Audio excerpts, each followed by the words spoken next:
Hi, this video is about defects. If you've received a part from us that's defective, I'm truly sorry. If it broke because of shipping, I like double boxing, but maybe we could have packaged that part a little bit better for you. Maybe it could have used a double-walled internal box instead of a single-walled, two single-walled boxes. If that part had a stuck pixel that we missed, maybe my tester should have paid a little closer attention to what he was shipping you. If you were shipped the wrong part, then that's just humiliating. You should have got the right part the first time. And if you received something that didn't work, even if I did test it, I apologize. And no, seriously, if you have if it's been more difficult for you to make money and for you to make your living as a result of something that we've done, that makes me sick. And I understand that feeling. I've been there, and I'm sorry. Now that that's over, what the fuck is wrong with you?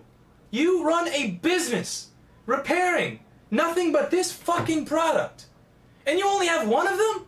I do not want to see an email where somebody's going, my customer's going crazy because... What the fuck is wrong with you? Yes, it's one thing if you ordered some sort of proprietary power chip that powers the Sager graphics card in this $1,800 gaming computer.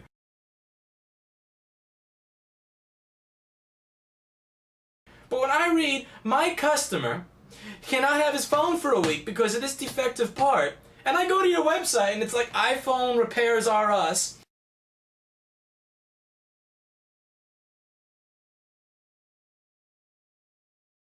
and you have a Google Places page, and you have a fucking Yelp page, and you have a Facebook page, and you have a website where you say why you're the best. Why the fuck don't you have one part? What is wrong with you? Do you take your business seriously? Do you actually expect to ever get out of your apartment? Do you expect to ever get out of living one job to the next, where you can actually have a business, where you can feed yourself and your family and pay insurance, and have a staff so that maybe you don't have to work all day? Or do you just take this as a joke? As a mediocre joke? Are you just a 65 student that just wants to pass and get by? Do you have any idea how many times I have ordered a part to fix something and that part hasn't worked? You have any idea how much money I would lose if I actually bought one part for one person and hoped that 1 week later that one part actually worked? Do you not even want to make money? Do you not even want to make money off of the next person who may come in and ask you for this? Like, you really don't think that maybe somebody else may walk in after this one person's done paying you to fix their BlackBerry and want, let's say this is 2008 when the Curve 8300 was popular, 8330. Do you not think that somebody else is going to want that Curve 8330 fixed the next day? Somebody's breaking that phone every 20 seconds. And you bought one screen? Wow.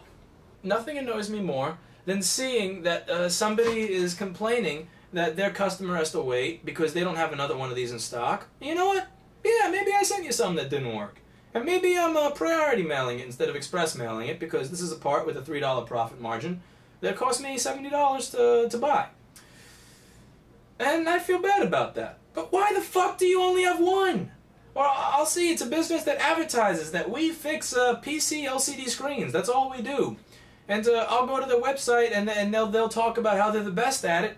And then, they get a 15.6-inch standard LED that's bad, and this fucks up their business. Well, you claim this is all you do, right? So why the fuck do you have one? It just doesn't make sense. I started in this business modifying PlayStations when I was about 8 or 9 years old, in 1996 and 1997. I did not have one mod chip, and I was not even 10 years old yet. I would always have two. Because here's a fact of life for you. If you only have one of something left, that is not going to work. If you only have one of something left and you're relying on that one thing to make money, it's definitely not going to work. Live with Murphy's Law. Get to know Murphy. Get to know Murphy's family. Because the idea that everything that can go wrong will go wrong at the worst possible time is very, very true. If you run a business, very, very true. If you run a business based on parts that are delicate and die, and you're buying these delicate parts to replace them with, then follow Murphy's Law. Think ahead a little bit. Spend the $30 or $40 to stock inventory. Stocking inventory is what will set you apart from other businesses. Even if you are a small business that operates out of your home, You are still more professional than a business that operates out of a storefront or an office if you're the business that's stocking parts all the time.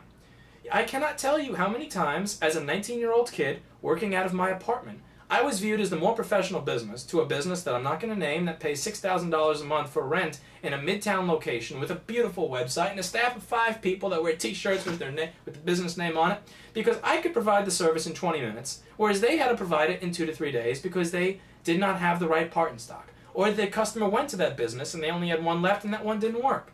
I had 5. This goes back to the "Are you a real business?" video. You're a real business if you take your business seriously. That's all it takes to be a real business. And I don't think people take their business seriously if they don't stock inventory. There's that guy that the CEO of AMD that said, real men have fabs. People can take that for what they want, but in this business, real men stock parts. The ability to offer instant turnaround, it will get you a lot of customers. Now, you may say, well, nobody's ever said no to me before. That only happens once or twice a week. Are you even advertising instant turnaround? Because when I started advertising instant turnaround, I started getting a lot of people who expected instant turnaround. And my business boomed because of it.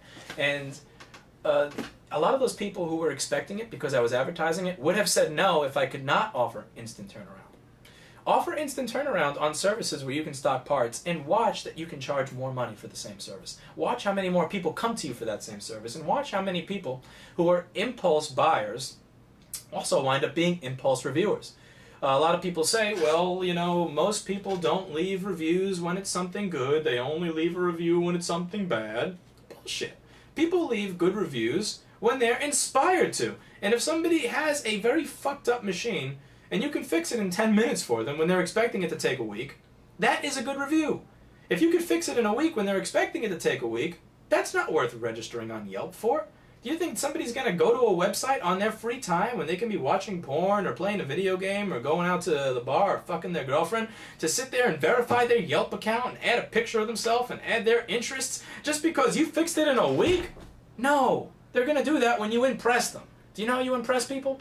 Stock parts. Do you know how else you impress people? When the first part doesn't work and you have a bin of them right there that you can take from and put it in.